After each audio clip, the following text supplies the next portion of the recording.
اچھا، اب مجھے آپ کی وہ تقریریں یاد آ رہی ہیں جب آپ قومی اسمبلی میں تقریریں کرتے تھے اور آپ ہمیشہ پاکستان اور اسلام کا جھنڈا بلند رکھتے تھے، پاکستان کے دشمنوں کو فلور آف دی ہاؤس پہ کھڑے ہو کے للکارتے تھے، مودی کو بھی للکارتے تھے آپ اور پھر 9 مئی کا واقعہ ہوا اور آپ پہ دہشت گردی اور غداری کا مقدمہ بنایا گیا. کیسا لگا آپ کو جب وہ علی محمد خان جو فلور آف دی ہاؤس پہ نریندر مودی کو للکارتا تھا اس کو پاکستان کے ریاستی اداروں نے دہشت گرد اور غدار قرار دیا؟ کیسا لگا آپ کو؟ اچھا نہیں لگا،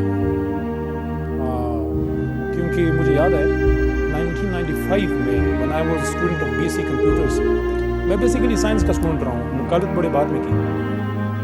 تو دادا میرے اس زمانے میں جب وہ فوت ہو رہے تھے تو انہوں نے مجھے ایک بات کی کہ یہ ملک ہم نے بڑی مشکل سے بنایا ہے، اللہ اس کو میری زندگی میں کچھ نہ کرے. وہ بات میرے ذہن میں ہے اور اس وجہ سے میں عمران خان کے ساتھ شامل ہوا اور اس تحریک میں اپنا حصہ ڈالا کہ وہ خواب پورا ہو. وہ جو خواب ہم سب نے دیکھیں، ہم اس وقت ایک قوم کی طرح نہیں ہیں، ہر ایک آپ گھر کا ایک خواب ہوتا ہے نا، آپ صبح ناشتے کے ٹیبل پہ بیٹھے ہوتے ہیں، ہر گھر کا ایک چھوٹا سا خواب ہے، آپ کے گھر ان کے گھر کا، ایک ملک کا بھی خواب ہے جوائنٹ. جب سب مسلمانان ہند نے برصغیر ہند و پاک میں جب سب نے ایک خواب دیکھا کہ بٹ کے رہے گا ہندوستان اور بن کے رہے گا پاکستان، اور پاکستان کا مطلب کیا؟ لا الہ الا اللہ. اس خواب کو اچیو کرنے کے لیے ہم نے جو اسمبلی میں جو بھی میں نے بولا ہے یا جو خان صاحب نے جو کیا، ہم لوگوں نے جو بھی کیا پاکستان کے لیے کیا.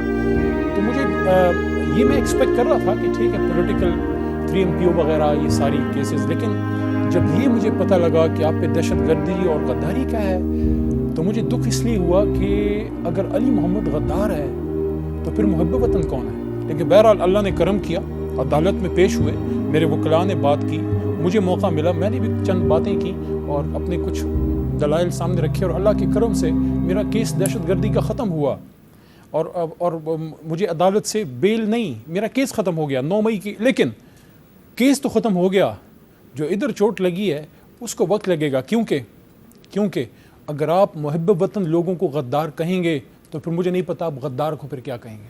لیکن جو 9 مئی کو ہوا، کیا وہ پاکستان کے دشمنوں کا ایجنڈا نہیں تھا؟ جس نے کیا غلط کیا، جس نے جا کے انسٹالیشنز کے قریب گئے ہیں غلط کیا، لیکن وہ خان صاحب کی ڈائریکشن نہیں تھی، تحریک انصاف کا فلسفہ نہیں تھا. This is a peaceful political movement. Hamid Mir صاحب، میں کہتا ہوں، لوگ کہتے ہیں خان صاحب نے کیا کیا، میں کہتا ہوں سب سے بڑا کام تو وہ کر گیا. حکومت بنانا بڑی بات نہیں ہے، دوبارہ آنا بھی اتنی بڑی بات نہیں ہے. جو یوتھ، اب میں تو اس طرح یوتھ نہیں ہوں، I am in my mid 40s، لیکن وہ 25-30 سال کے لڑکے لڑکیوں کے دلوں میں یہ اس سبز لالی پرچم کا پیغام دینا کہ یار ملک سے مت جاؤ، سیاست میں آؤ، ملک کو ٹھیک کرو، یہ تمہارا ملک ہے. وہ جو ایک میسج عمران خان نے اس یوتھ کو دیا ہے وہ بڑا پیسفل میسج ہے. وہ ایک پیسفل ایوولوشن یا پیسفل ریولیوشن کا میسج ہے جس میں کوئی تشدد نہیں ہے. جس میں دیکھیں میر صاحب، اٹس ویری کلیئر، جن لوگوں نے غلط کیا ہے، پارٹی پالیسی نہیں تھی، وہ فیس کریں، بے شک ان پہ کیس چلے، لیکن جو لاکھوں کروڑوں لوگ تحریک انصاف کے ساتھ پاکستان اس جھنڈے کی خاطر عمران خان کے ساتھ، ان کو ہم دہشت گرد کیسے کہہ سکتے ہیں؟ ان کو ہم سائیڈ لائن کیوں کر سکتے ہیں؟ جن لوگوں نے غلطی کی ہے، میں یہ بھی کہتا ہوں کہ ہم سب کو، ریاست کو، ہم سب کو ان سے بھی ایک برتاؤ ایسا رکھنا چاہیے کہ جن سے غلطی ہو گئی یا نوجوان ہیں ان کو بھی قومی موقع دیں کہ وہ آئیں، اپنا رول پلے کریں. دیکھیں یہ ہو گیا واقعہ، لوگوں کو سزائیں مل گئی ہیں، تکلیف ملی ہے ان کو، ابھی اور بھی اللہ کرے کہ مشکلات نہ ہوں، لیکن اب اس سے آگے جانا ہے. اب پاکستان نے آگے جانا ہے. پاکستان نے بڑے بڑے سانحات دیکھے ہیں.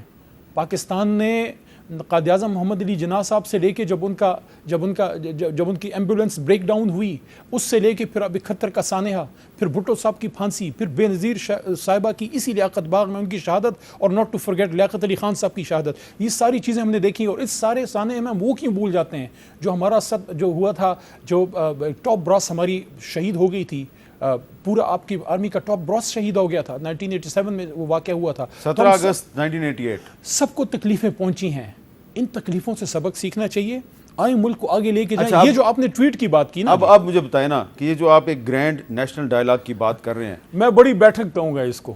میں پاکستانی آدمی ہوں، میں انگریزی الفاظ نہیں، بڑی بیٹھک. ہاں، آپ کہہ رہے ہیں عمران خان صاحب کو بھی باہر آنے دیں، بس کر دو انتقام کی سیاست. میاں نواز شریف بھی ملک میں واپس آئیں، زرداری صاحب اور مولانا صاحب بھی ہوں، سراج الحق صاحب بھی ہوں، ایمل ولی خان بھی ہو، مینگل صاحب کو بھی بلائیں، فاروق ستار صاحب کو بھی، بشمول اسٹیبلشمنٹ کے سب سر جوڑ کے بیٹھیں پریزیڈنٹ ہاؤس میں، صدر مملکت کی صدارت میں، نگران وزیر اعظم کاکڑ صاحب بھی ہوں، چیئرمین سینٹ بھی ہوں، صدر صاحب بھی، صرف تحریک انصاف کے صدر کے طور پہ نہیں بلکہ مملکت کے ریاست کے صدر کے طور پہ، تو یہ سارے مل بیٹھ کے کیا مسئلہ حل کریں گے؟ دیکھیں پہلی بات تو یہ ہے کہ کل ویسے عشاء کی نماز کے بعد بیٹھا ہوا تھا جائے نماز پہ، تو ذہن میں یہ خیال آیا کہ لوگ خودکشیاں کر رہے ہیں، مہنگائی ہے، تکلیف ہے، پریشانی ہے، ہر کوئی بے چین ہے اور کوئی آگے کا راستہ سجھائی نہیں دے رہا. تو اللہ تعالیٰ قرآن میں وہ اللہ تعالیٰ ہر چیز کا وہ اس میں ہے حل ہے. اللہ فرماتے ہیں نا کہ امرہم شورا بینہم، کہ جب ان کو کوئی مسئلہ آتا ہے شورا کرتے ہیں، مسلمان بیٹھ کے شورا کرتا ہے. ٹھیک ہے نا جی. تو یہ جتنے میں نے یہ نام گنوائے ہیں انہوں نے ایک دوسرے سے قتل مقاتلہ نہیں کیا، سیاسی اختلاف ہے. اور میں یہ بالکل نہیں کہہ رہا کہ سارے بھائی بھائی بن کے تو ایک ہی جماعت میں شامل ہو جائیں قومی حکومت. No, I'm never in favour of قومی حکومت. جو 73 کا آئین کہتا ہے اس پہ چلیں. وہ کیا کہتا ہے؟ ایک حکومت ہوگی، ایک اپوزیشن ہوگی، اور وہ آگے لے کے چلیں گے. حکومت اچھا کام کرے گی، اپوزیشن بے شک نہ سرائے، غلط کام کرے گی اپوزیشن اس کو تنقید کرے، لیکن تنقید برائے تنقید نہیں. میرا نقطہ یہ ہے کہ جب آگے کا راستہ سجھائی نہیں دے رہا، یہ سارے مل کے بیٹھیں ایک نقطے پہ کہ ایک آزاد شفاف الیکشن ہو اور الیکشن کے لیے انیبلنگ انوائرمنٹ بنائیں.